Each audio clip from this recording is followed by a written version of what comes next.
యుకిటియాలో ప్రపంచంలోనే అత్యంత కనిష్ట ఉష్ణోగ్రతలు నమోదయ్యే గడ్డ కట్టించే చల్లనైన సిటీ. -డిగ్రీలతో ఉండే అత్యంత శీతల నగరం. దాని పేరు యాకుటియా లేదా యాకుచ్.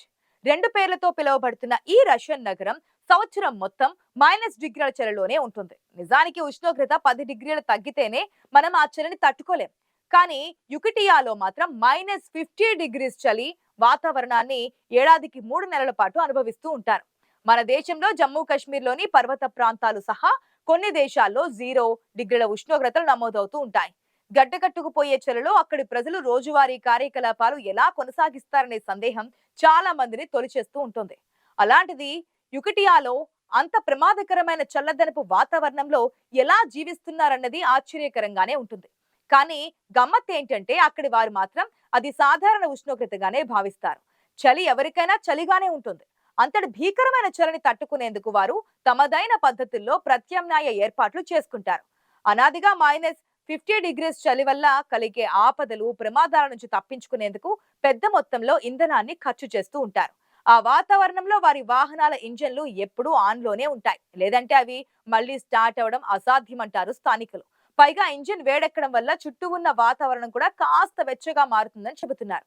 శరీరంలో వేడి రగలడం కోసం నిత్యం హై ప్రోటీన్ ఉండే మాంసాహారం తీసుకుంటారు. అయితే మాంసం తినడం వల్ల శరీరంలో వేడి పుడుతుందన్న వాదనకు శాస్త్రీయ ఆధారాలేమీ లేవు. వండుకోగా మిగిలిన మాంసాన్ని ఇంటి కిటికీల వద్ద వేలాడదీస్తూ ఉంటారు. ఇలా చేయడం వల్ల చలి వాతావరణంలో మాంసం పాడవకుండా ఉంటుంది. ఇది మాత్రం నిజం. ఎందుకంటే అక్కడ ఇంటి బయట వాతావరణం మన ఇళ్లలోని ఫ్రిడ్జ్ లోపల డీప్ ఫ్రిడ్జ్ మాదిరిగా ఉంటుంది. మరి అలాగే చలి శరీరంలోకి చొచ్చుకు రాకుండా ఉండేందుకు 5-6 రకాలైన దుస్తులు ధరిస్తారు. చలిని తట్టుకోవడం కోసం నగరంలో ప్రత్యేక స్వెటర్లు కూడా ఉంటాయి. మహిళలు 5-6 స్వెటర్లు ధరించి లావుగా కనిపిస్తూ ఉంటారు.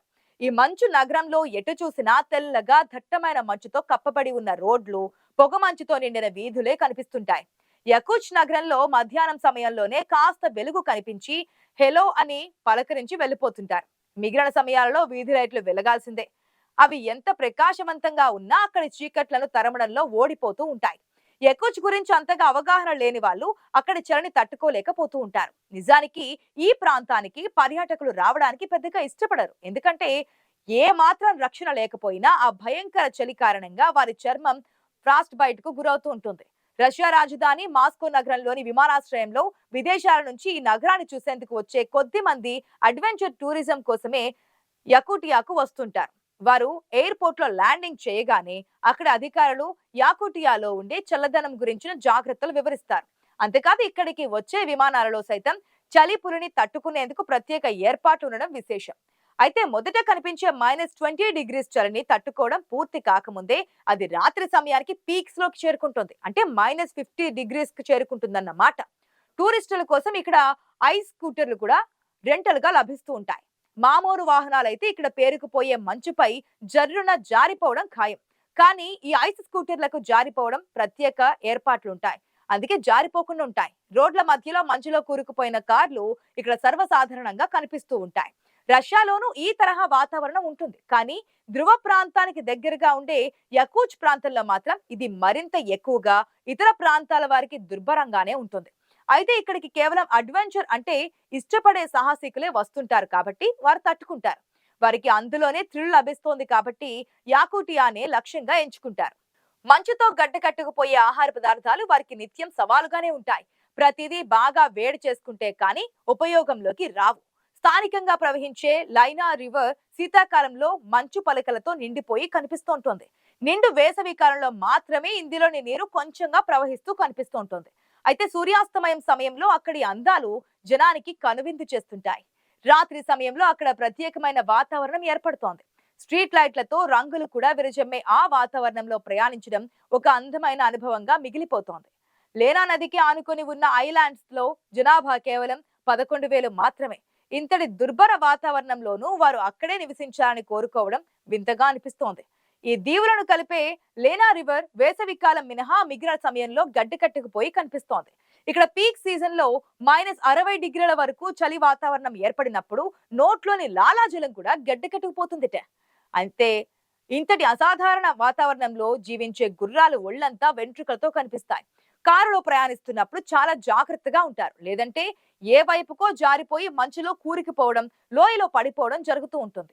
అయితే అలాంటి ప్రమాదాలు జరిగినప్పుడు వెంటనే రెస్క్యూ ఆపరేషన్ జరుగుతోంది. కాల్ రాగానే సాయం అందించేందుకు సదరు రెస్క్యూ టీం బృందాలు రెడీగా ఉంటాయి. అలా అక్కడి ప్రభుత్వం ఇటువంటి ప్రమాదాల గురించి ముందు జాగ్రత్తగా ఏర్పాట్లు చేస్తుంది. అయితే ఎక్కువగా కరెంటుపై ఆధారపడి ఇక్కడి ప్రజలకు తరచూ ఇబ్బందులు తప్పవు. కరెంట్ తరచూ వస్తూ పోతూ ఉంటుంది. అది ఇక్కడి వారికి కష్టంగానే ఉంటుంది. ఎప్పుడూ దట్టంగా కురిసే మంచు కారణంగా విద్యుత్ లైన్లు ట్రిప్ అవుతూ ఉంటాయి.